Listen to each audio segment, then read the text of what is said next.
So the first thing I notice about the G Unit is the Beast EP is the high production quality, and that you can tell that it's held to a high standard. You can also hear creative adjustments and an effort to be up to date. They use a trap style in some of their tracks, but somehow they're still able to make it feel like New York, which I think is very difficult to do from a production standpoint. It still feels like New York, but just a little bit more modern. And even though they don't use a trap style on all the tracks, they still all gel together somehow and feel cohesive as a project as a whole. And also some of the samples sound like they come from live instruments, so it gives it a nice resonance and makes it a little bit more organic, as opposed to being like it's completely electronically generated. I'll comment on the first track, Ballin', which sounds a lot like Ballin' Out by French Montana. I wonder if there's any parallel there or if there's any unintentional inspiration that happened in between. 50 Cent singing with auto-tune sounds a little bit unnatural to me, not because of the fact that he's using auto-tune, but because of the actual cadence. It sounds just a little bit too romanticized or emotionalized in a pop kind of way.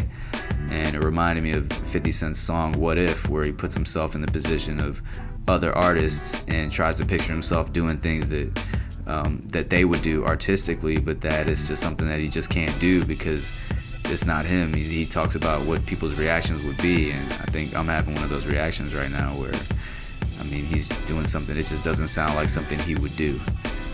Yayo's flow is always interesting, but for an opening track, for you to say a line like, got these bitches on my dick, same old shit, it just sounds like a lack of effort. I can't believe that it would take him more than 10 seconds to write that line, so I wish he would apply himself a little bit more than that.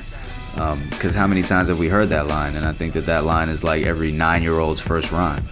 I think that any elementary school student could write that line in probably the same amount of time that it took him to write it. Buck sounds natural on the track. You can even hear distortion in his microphone, that he's so hyped, so that's cool.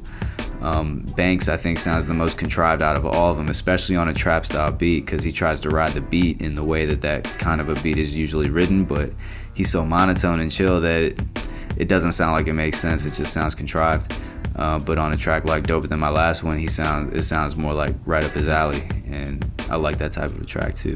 It does sound more like a New York style, but it still gels with the other trap that's going on the project, so that's commendable. I think Kid sounds the most natural out of all of them as a rapper as a whole and as an artist. He sounds like he's not too calculated, but is still high quality and interesting and dynamic. He just sounds the most convincing to me as an artist.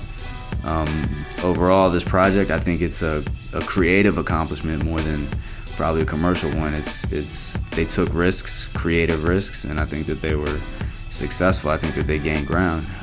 And for this project, I say, why not? Yeah, put it out there.